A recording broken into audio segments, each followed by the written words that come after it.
At one point or another, we've all felt like an orphan. But the illusion is that everyone belongs except for me. Maybe that belonging is also an illusion. When abandonment patterns have been set in the self. So that's where the orphan archetype can get activated, because all the archetypes exist in all of us. And each archetype has a positive and negative side. And there may be suffering. That's where we find the gold. Dr. Punnett, it's my pleasure to welcome you to my channel. About the orphan, we see that in a lot of our stories, in our superhero stories. And it definitely resonates with us. You talk about Harry Potter, you talk about Superman, and we have a lot of heroes in Asia, the mythical tales of the heroes who are born orphans as well. I'd love for you to talk a little bit about what archetype means and how archetypes is a symbol for those of my audience who are interested in Carl Jung but not as familiar with his work. I think that's a good place to start, because it really gives us the foundation for understanding what his theory is about and what archetypes mean.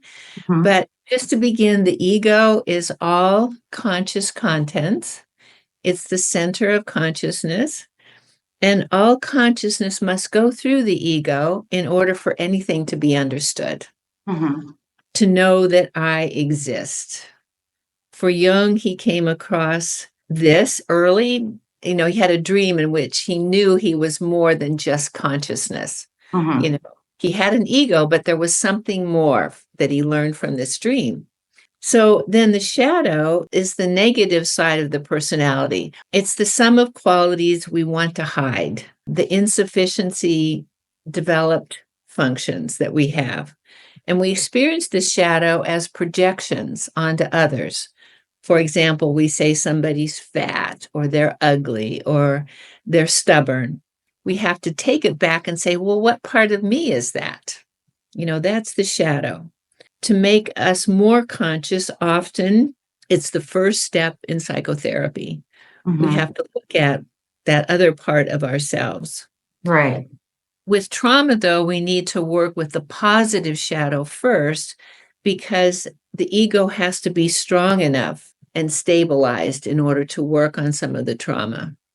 So with positive shadow, it's like, what are all the good qualities that I have? That I'm not aware of. Exactly. And then we have the Animus, and Jung talked about the word Syzygy. And what that is a yoking together of two elements. It's the yoking of the masculine and the feminine. And this acts as a bridge to the self at a deeper level. And there are three factors to this, and that's the contrasexual qualities of the individual. So if I'm a female, what are my masculine qualities? Person's life experience of the opposite sex, and then the archetypal image, which is innate. So we have to consider experiences like with mother and sisters for a man, and father and brother for a woman. And each archetype has a positive and negative side. And there may be suffering. That's where we find the gold. Go into the suffering, which seems sort of contraindicated. For example, there was a woman who was married many times, and each time she was abandoned by these husbands. So it really threw her back onto what's going on with me and having to discover her own meaning. And so we're continually challenged until we find our own meaning. And the importance lives in our own individual experience. Then we have the self, which is the total personality, the center of totality. Like the ego is the center of consciousness, well, the self is the center of everything.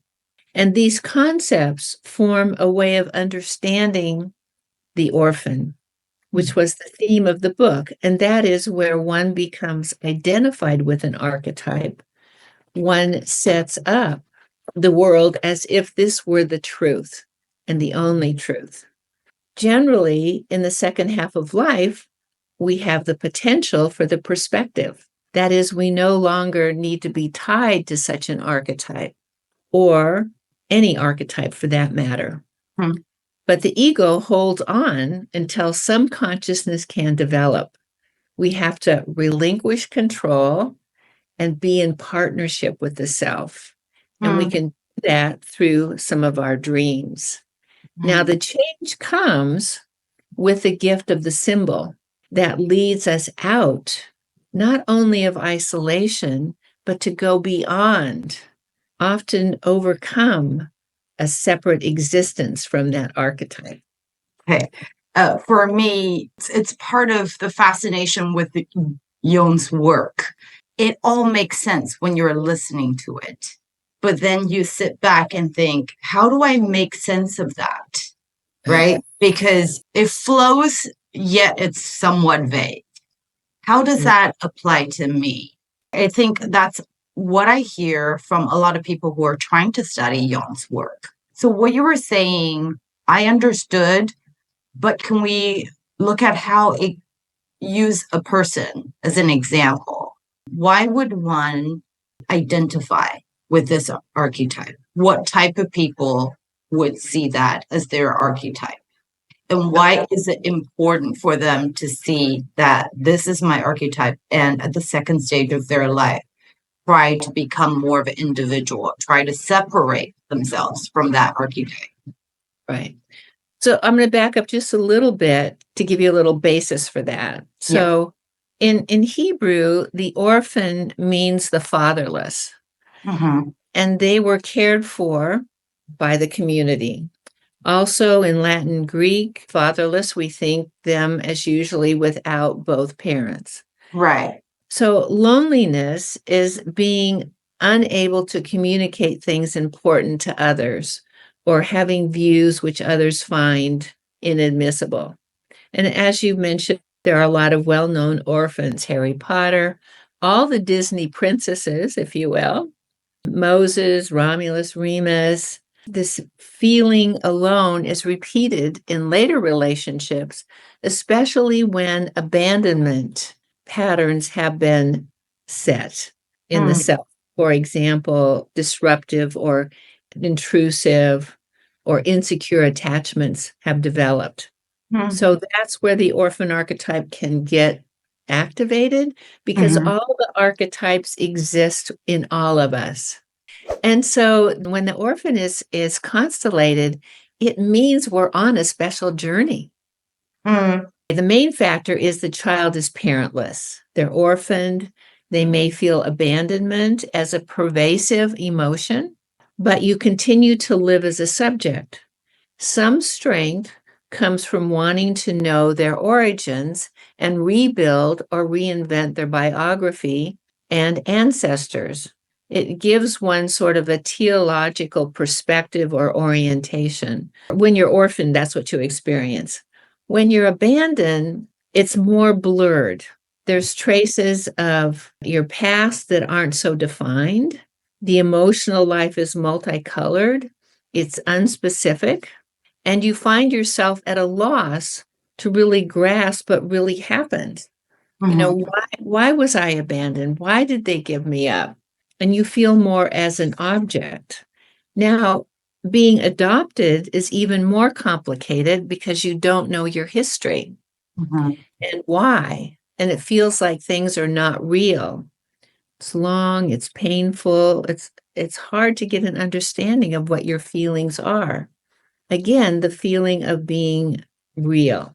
So adoption, abandonment, but not orphaned, because parents are there to provide a family.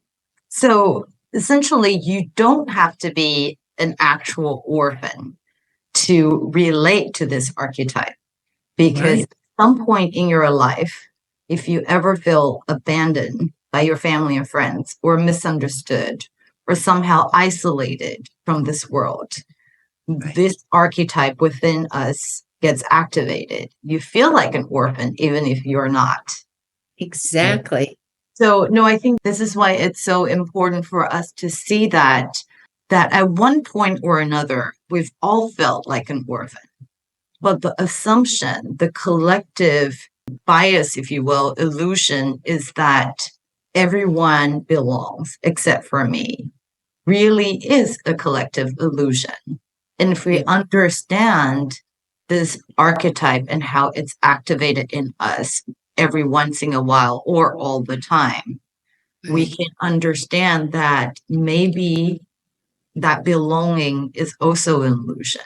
If at one point or another everyone felt this way, then maybe you are not alone. It's that everyone's alone and that it is just part of the journey. And it's really a calling to look into what's going on with me. Why do I feel this way?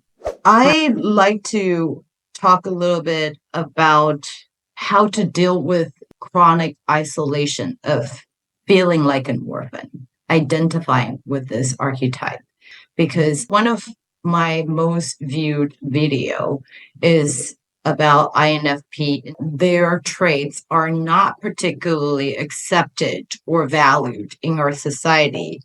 I've had tons and tons of personal messages or messages underneath the video saying this is the first time they felt that they were understood.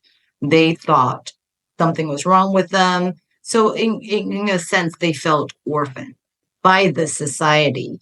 So for people who are in that situation, who are constantly living with this archetype activated within them, can you talk a little bit about how to help those people? You know, one cannot individuate in isolation. So if you feel the orphan archetype, it's a calling to figure out what's going on, but it means you need to talk about it. You need to get some feedback, whether it's with somebody that you respect or with a therapist or with somebody of a religious bent, whatever, your philosophy is, because this archetype exists in all of us. What it means is that we're called to achieve something, to achieve some wholeness, that is to be the unique individual that we are. So it's a special calling. I mean, if you think Moses was orphaned, Christ felt orphaned. They were called to great things. And it may not be some religious movement or something big, but it may just mean feeling good about what you do. And it's enough. Absolutely. So even if they can't talk to anyone, just understanding that concept would empower them, that you are enough. And this is part of the process of individuation. And it may be the perturbation that you need for your personal growth, right? To become whole. And I just want to underscore to be the unique person that you are. I work with and supervise students who are becoming therapists. And I tell them, don't do it like me. You are a unique person. You will do it your way. We'll learn some techniques, but then tune into who you are and do it your way. Right. That's great. Can you talk a little bit about your work? I'm a licensed psychologist, and I'm a registered play therapist supervisor, and I'm a certified SAM play therapist teacher, and I'm a Jungian analyst. So do you work mostly with children or adults as well? I work with both. Yeah. Okay. So does the orphan archetype often come up in your therapy session? It does. And it may not be labeled as the orphan, but I know they feel alone or lonely or isolated. So it touches on that orphan archetype. Right. And when we feel isolated and lonely, it's often that we are unable to connect with the people around us or the society's culture. It doesn't resonate with us. But at the same time, you do have allies who also agree with you that what's happening is wrong, that you can gather together and do something about it. And I think that's empowering. I firmly believe just because I have a YouTube channel and I see a lot of texts, there are people out there who really feel like I don't resonate with anything that's around me. No one around me can understand me. The only solace I have is perhaps leaving a YouTuber that I don't know a message, right? This is my only way to talk to someone. Maybe they don't have access to a therapist.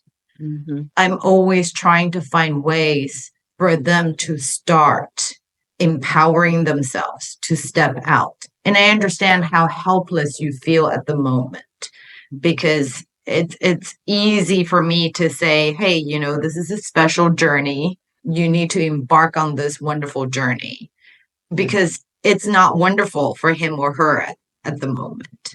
So I wonder what we can learn from your book and from your experience. The first step, if you have no resources, if you are a child, you're a teenager, and really you don't feel like you can talk to your teachers or your friends and clearly your parents, what can you do? I mean, it sort of paints the picture that there's no answer, right? But it's in the suffering that we come to an answer. And part of it is just understanding one's suffering, because they often feel very misunderstood. And so sharing the story with somebody, or sharing their feelings with a parent, is the first step. And I know that's hard, but we have to encourage that. It's no simple solution. As an adult, we can say, well, we're going to learn, what is the meaning for this? Mm-hmm. And sometimes we just have to go with what catches our attention. Well, why did that particular sign in the road capture my attention? Or why in that magazine am I so drawn to these stories? I know with teens, they'll be watching a series. You know, they have all these binge watching series. And so I'll say, well, what series is it? And then I'll look at it, and then I know what's going on because they're identified with certain characters. Mm-hmm. And that helps me understand what they're feeling. Yeah, just by reading your book, and I thought, if you can identify with an orphan archetype in the cartoon that you like, right, in a book that you like, that in and of itself, it's so empowering. I identify with Harry Potter, right? And look how great Harry Potter turned out, or Superman, or the Batman. So I think these stories exist for that reason. And Harry Potter is a bestseller, right, of all times, for a reason other than the magical stuff, which I believe that innately we all want as well. Right. But that, hey, I was not aware of it, but I am more special than I thought I was. Right. So it's that hero's journey. That hero's journey that resonates, that definitely triggers something in us. So my ego did not set out to write this book. I was on a path, and that through many synchronicities that I was called to write it. And at first it was personal and was my thesis. And I sat on it for 10 years before I published it. 10 years, that's a long time. 10 years. Sometimes we have to wait a long time for something to happen. Mm-hmm. So being alone is not a bad thing, and we need times of quiet. Life is a balance, and as Jung says, you cannot achieve wholeness in isolation. We need others to challenge us, to make us aware is important, and to be aware of our shadow and to integrate it and to learn. We're all divine children, and the divine child has a vitality. Each of us has the vigor and strength to deal with life. It's innate and invincible. Even at the beginning, it might seem insignificant or improbable. So to be on the individual journey, one is all alone, and the world is confronting our individuality. So I want to read just this last paragraph in my book, because I think it kind of sums up everything. So the journey of the orphan is to become in touch with all that he or she can be, to become in touch with the creativity that exists within all of us, to become whole. This, combined with self-reflection, reestablishes hope and a sense that I have a future. There is a thread of life, a sense of belonging, a sense of future and continuity. The child or adult who feels abandoned and not seen by activation of the archetype is an orphan. But orphanus sum means I am an orphan and I own, that is, take responsibility for my own story. It's a privileged journey in which one can be at some point in time, say with pride, I am an orphan. That's beautiful. Thank you, Dr. Punnett.